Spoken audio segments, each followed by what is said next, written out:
শুধু দর্শক, আমরা একজন বিডিআর এবং বিডিআরে চাকরি করতেন।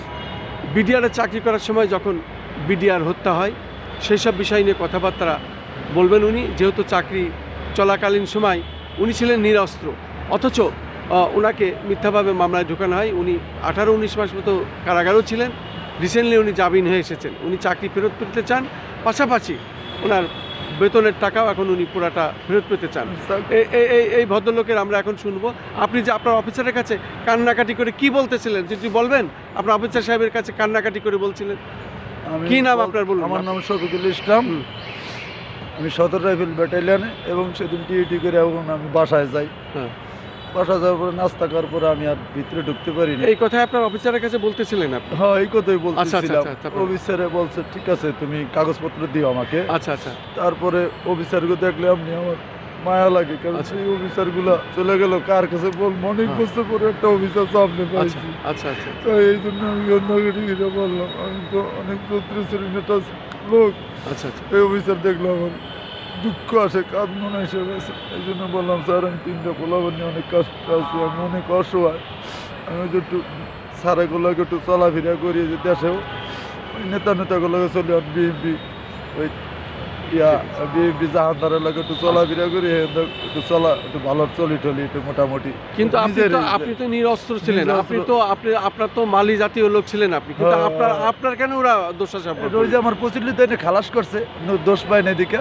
এরপরে যে বিডিআর এই যে স্যারেরা আবার এই বিডিআরের লোক দেওয়া লাগবে, এই জন্য আমার এই সাথে ভরাই দিছে। আমাকে চাকরিটা রাখতে পারতো, আমাকে আবার পূর্ণ বহাল চাই আমি চাকরিটা। আমি খুব অসহায়, আমার চাই না পয়সা, আমি বাড়ি নাই, কোনোরকম একটু ঘর আছে, কোনোরকম একটু থাকি আমি স্যার। এখন আপনি কি চাচ্ছেন? আমি চাকরি আবার পূর্ণ বহাল চাই, এবং যদি আমার পূর্ণ তদন্ত আবার চায় আমি করলে খুশি, এবং আমি যদি অবরোধী হই আমাকে যা মন চায় তার শাস্তি দেখ, তাও আমি পাবলিকের ভিতরে আমি পূর্ণ বহাল চাই স্যার। আচ্ছা আচ্ছা, এটাই আমার দাবি আপনার কাছে।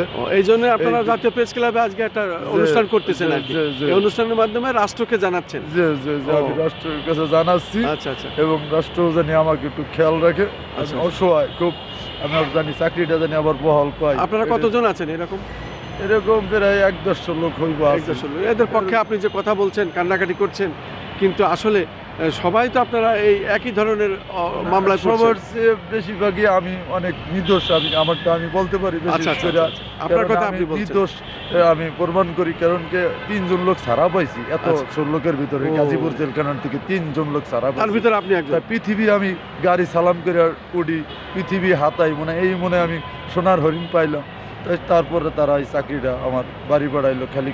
এরকম মানুষও এখন আবার সরকার বদল হওয়ার পরে এখন যে মানুষের মুখে মুখে শুনি যে শফিক ভাই আপনার তো চাকরি হয়েছে, আমি দেশেও যাইতে পারতেছি না লজ্জায়, কারণ কিছু আপনার তো চাকরি হয়েছে এই কথাও বলতেছে। আপনি বিডিআরে চাকরি করতেন, এবং আপনার নাম পরিচয় আরেকবার বলেন তো, ঠিকানা, নাম্বার। শফিকুল ইসলাম, গোলাম মোস্তফা। আমার বাপের নাম বলবো? আমার বাপের নাম হচ্ছে গোলাম মোস্তফা, আমার নাম শফিকুল ইসলাম, বাড়ি মাদারপুর। ঠিক আছে, আপনাকে অনেক অনেক ধন্যবাদ। একজন বিডিআরের সংক্ষিপ্ত সাক্ষাৎ আমরা নিলাম রাজধানী ঢাকা প্রেস ক্লাবের মধ্যে থেকে। উনি কান্নাজড়িত কণ্ঠে আমাদের এই সাক্ষাৎটি দিলেন। উনি ভালোভাবে কথা বলতে পারছেন না, আমি সেটাই ধারণ করলাম।